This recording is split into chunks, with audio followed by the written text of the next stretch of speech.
2004ஆம் ஆண்டு சுனாமியில் தமிழகம் மிக கடுமையாக பாதிக்கப்பட்டது. 2004இல் சுனாமியில் தமிழகத்தில் மட்டும் 6065 பேர் இறந்தார்கள். 88 கிராமங்கள் நிலைகுலைந்து அழிந்து போனது. இந்த சூழ்நிலையில் அம்மா அவர்கள் எடுத்த நடவடிக்கையால் 10 கிராமங்களுக்கு ஒரு அமைச்சர், ஒரு IAS அதிகாரி, ஒரு PRO என்ற ஒரு குழுவை அமைத்து உலக வரலாற்றிலேயே இது போன்ற மீட்பு நடவடிக்கை இருந்திருக்காது என்ற அளவில் 3 நாளில் பாதிக்கப்பட்ட கிராமங்களுக்கு மின்சாரம் வழங்கப்பட்டது. குடிநீர் வசதி செய்து தரப்பட்டது.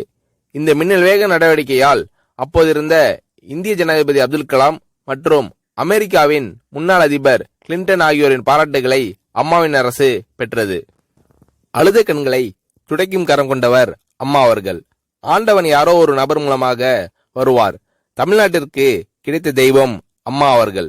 சுனாமியில் பாதிக்கப்பட்டவர்களில் 40 பேருக்கு 2 குழந்தைகளும் சுனாமியில் இறந்து விடுகிறது.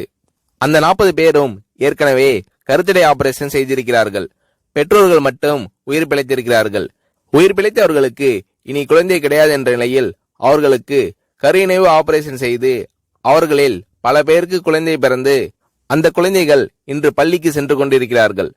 நாகப்பட்டினத்தில் அம்மா அவர்கள் மீனவர்களை சந்தித்த போது மீனவர்கள் கதறி அழுதார்கள். அவர்களிடம் அம்மா அவர்கள், நான் இருக்கிறேன், நீங்கள் கவலைப்படாதீர்கள், இழந்து போன உயிரை தவிர மீதி அனைத்தையும் நான் உங்களுக்கு தருவேன் என்று அவர்களுக்கு தேவையான அனைத்து உதவிகளையும் செய்து தந்தார் அம்மா அவர்கள்.